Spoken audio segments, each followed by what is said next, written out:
My dear viewers and subscribers, once again and greet you, I welcome you to my channel.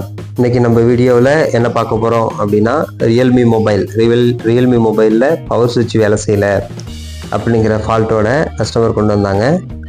அதை தான் நம்ம எப்படி மாற்ற போகிறோம், அதை நம்ம எப்படி செக் பண்ணி ஒவ்வொரு ப்ராசஸாக நம்ம பார்க்க போகிறோம். எப்படி நம்ம அதை ரெடி பண்ணுறோம் அப்படின்ட்டு நம்ம பார்ப்போம். ஃபஸ்ட்டு அதுக்கு தேவையான மெட்டீரியல்ஸ் எல்லாத்தையும் எடுத்து வச்சுக்கணும். ஸ்க்ரூ டிரைவர், ப்ரெஸ்ஸு, ட்விஷர் இதெல்லாம் எடுத்து வச்சுட்ட பிறகு நம்ம அந்த பேக் டோரை ஓப்பன் பண்ணிவிட்டு நம்ம அந்த போர்டை கழட்டி எடுக்கிறோம். ஏன் அப்படின்னா ரியல்மியில் போர்டை கழட்டி எடுத்தால் தான் கீழே அந்த ஸ்டிப்பை தனியாக எடுக்க முடியும். அதுக்காக போர்டை நல்லா ப்ராப்பராக கழட்டி எடுக்கிறோம். நம்ம எப்பொழுதும் செய்யும்போது நம்மளுடைய திங்ஸை கரெக்டாக வச்சுக்கணும். அது இல்லாமல் இருக்கிற இடம், அதை செய்கிற இடத்த சரியான இதில் வச்சுக்கணும். இப்போ அந்த கனெக்டிங் அந்த கேபிள் ரேடியோ ஃப்ரீக்வன்சி, அதாவது நெட்வொர்க்காக உள்ளது, அதை கழட்டி விட்டுட்டு அந்த ஸ்டிப்பை கழட்டி எடுக்கிறோம். இதுதான் பவர் ஸ்டிப்பு. கஸ்டமர் ரொம்ப நாளாக பவர் ஸ்டிப் ஃபங்க்ஷன் ஆகாமல் வச்சு யூஸ் பண்ணிட்டு இருந்திருக்காங்க. அதோட இப்போ மாற்றிடலாம் அப்படின்னு சொல்லிட்டு எடுத்துகிட்டு வந்திருக்காங்க. சில மொபைலில் இந்த பவர் ஸ்டிப் கிளிப் டைப்பில் வச்சுருப்பாங்க. கிளிப் டைப்னா உள்ளே இன்சர்ட் பண்ணிவிட்டு அந்த கிளிப்பை அமுக்கி ப்ரெஸ் பண்ணுற மாதிரி வச்சுருப்பாங்க. இதில் ரியல்மியில் டிஃப்ரெண்ட்டாக போர்டை கழட்டிட்டு நம்ம ஸ்டிப்பை வச்சு ஃபிக்ஸ் பண்ணிவிட்டு நம்ம இது பண்ண மாதிரி இருக்கும். இப்போ ஏன்னா ஏற்கனவே இவங்க பவர் ஸ்டிப் மாற்றிருக்காங்க. அதனால் கொஞ்சம் க்ளூலாம் கொஞ்சம் எக்ஸ்ட்ரா இருக்குது. அதை நம்ம க்ளீன் பண்ணிக்கிறோம். ஏன்னா திரும்பி க்ளூ இருக்கும்பொழுது ஸ்டிப்பை நம்ம ஃபிக்ஸ் பண்ணும்போது ப்ராப்பராக ஃபிக்ஸ் ஆகாது. அது நமக்கு திருப்பி பிரச்சனை கொடுக்கும். இதுதான் புதுசாக வாங்கின ஸ்டிப்பு. அது ஸ்ட்ரெயிட்டாக தான் இருக்கும், பேப்பர் போல் நேராக ஸ்ட்ரெயிட்டாக இருக்கும். நமக்கு அந்த இடத்துக்கு தகுந்த மாரி நம்ம லைட்டாக ஃபோல்டு பண்ணி வச்சோம்னா ப்ராப்பராக ஃபிக்ஸ் ஆகிடும். அதை நம்ம பின்னாடி இருக்கிற ஸ்டிக்கரை பிரிச்சுட்டு அந்த இடத்த நம்ம ஏற்கனவே க்ளீன் பண்ணிட்டோம். அங்கே வச்சு அதை ஃபிக்ஸ் பண்ண போகிறோம். ஃபஸ்ட்டு க்ளூ எடுத்து அந்த இடத்துல லைட்டாக அப்ளை பண்ணி, ரொம்ப அதிகமாக அப்ளை பண்ண தேவையில்லை. ஏன்னா ஏற்கனவே அது லைட்டாக ஸ்டிக் ஆகும். இருந்தாலும் கொஞ்சம் நம்ம க்ளூ அதுக்கு சப்போர்ட் பண்ணுற இதுக்காக கொஞ்சோண்டு வைக்கிறோம். அதிகமாக எப்போதும் க்ளூ போடக்கூடாது. லைட்டாக க்ளூவை போட்டு நம்ம லைட்டாக ஃபோல்டு பண்ணி அதில் கரெக்டாக வச்சு ஒட்டுறோம். நம்ம கடை எங்கே லொக்கேட் ஆகிருக்குன்னா சர்ச் ஸ்ட்ரீட்டில் கோயம்பேடு காய்கறி கடைக்கு பக்கத்தில் லொக்கேட் ஆகிருக்கு.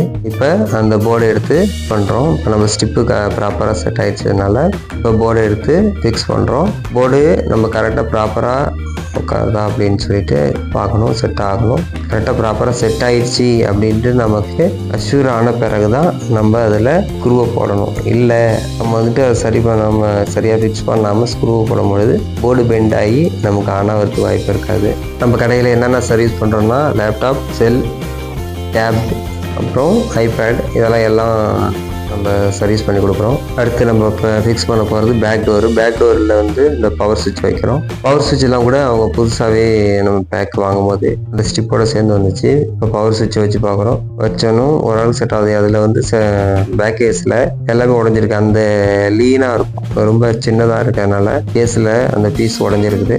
அதனால கொஞ்சம் சரி பண்ணி ஒரு டபுள் சைட் டேப்பு இல்லைன்னா டேப் ஏதாச்சும் யூஸ் பண்ணி அதில் ஒட்டிட்டு அதை வச்சு அங்கே ஃபிக்ஸ் பண்ணிடலாம். பவர் சுவிட்சை வச்சுட்டு பேக் கேஸ் நல்லா க்ளீனான பிறகு அதில் நம்ம வச்சு ஃபிக்ஸ் பண்ணிடுவோம். நம்மள்ட்ட எல்லா அக்சசரிஸும் கிடைக்கும். ஹெட்ஃபோன், ஏர்பட்ஸ் எல்லாம் இருக்குது. நல்ல கம்பெனி மெட்டீரியல்ஸ் நம்ம ப்ரொவைட் பண்ணுறோம். நம்ம ஃபிக்ஸ் பண்ணுறோம். அதில் ப்ராப்பராக ஃபிக்ஸ் பண்ணணும். ஒரு சவுண்டு, ஒரு லாக் வரும்போது டக்குன்னு சவுண்டு வரும். அதை வச்சு நம்ம கன்ஃபார்ம் பண்ணிக்கலாம் ஃபுல் லாக் ஆகிடுச்சு அப்படின்ட்டு. இல்லை ப்ராப்பராக லாக் ஆகலை அப்படின்னா நம்ம எந்த ரீசனால் லாக் ஆகலை, இந்த கார்னர்லாம் கரெக்டாக எட்ஜஸ்லாம் கரெக்டாக உட்காந்துருக்கா அது பார்க்கணும். இப்போ மொபைல் ஆன் பண்ணி பார்த்தோம். ஓகே, செட் ஆகிடுச்சு. அதுக்கு மேலே ஒரு 2 ஸ்க்ரூ போட வேண்டியதுதான் போட்டோம். இப்போ பேக் டோர் லைட்டாக க்ளூ வச்சுட்டு ஒட்டுற மாரி தான் இருக்கும். க்ளூ வைக்கலாம்னு பார்க்குறோம். பழைய க்ளூ நிறையா அதில் ஒட்டி இருக்குது. நம்மள்ட்ட மொபைலுக்குள்ள க்ளூ இல்லை அப்படின்னு சொன்னால் பெட்ரோல் பேஸ்ட் கொஞ்சம் இருந்துச்சுன்னா அது யூஸ் பண்ணலாம். இல்லை எஸ்ஆர் இருந்துச்சுன்னா எஸ்ஆர் யூஸ் பண்ணலாம். ஹெவி பேண்டுன்னு இருக்கும், அதை கூட யூஸ் பண்ண முடியும். யூஸ் பண்ணி நல்லா ப்ராப்பராக க்ளீன் பண்ணிவிட்டு நல்லா ஒட்டிட்டோம்னா கரெக்டாக ஃபிக்ஸ் ஆகிடும். ஃபிக்ஸ் ஆன பிறகு நம்ம ஆன் பண்ணி பார்க்குறோம். ரொம்ப நாளைக்கு அப்புறம் அந்த பவர் சுவிட்சை மாற்றி ஆன் பண்ணி காமிச்சோன்னா கஸ்டமர் ரொம்ப ஹாப்பி ஆகிட்டாங்க. நாங்கள் நல்ல குவாலிட்டியான டிஸ்பிளே சேஞ்ச் பண்ணி கொடுக்குறோம். டெம்பர் கிளாஸ் ஃபுல் டெம்பர் ஒட்டி கொடுக்குறோம். மற்றும் சர்வீசஸ் எல்லாம் உங்கள் வீட்லேயே நாங்கள் செஞ்சு கொடுப்போம். சிறந்த சர்வீஸ் செய்கிறதுக்காக நாங்கள் காத்துட்ருக்கோம். எங்களுடைய நம்பரை டிஸ்கிரிப்ஷனில் தரோம். நீங்கள் எங்களுக்கு கால் பண்ணி உங்களுக்கு தேவையான சேவையை பெற்றுக்கொள்ளலாம். மற்றும் உங்கள் வீட்டில் தேட்டர் செட்டப் செய்யணும் அப்படின்னா எங்களுக்கு கூப்பிடுங்க.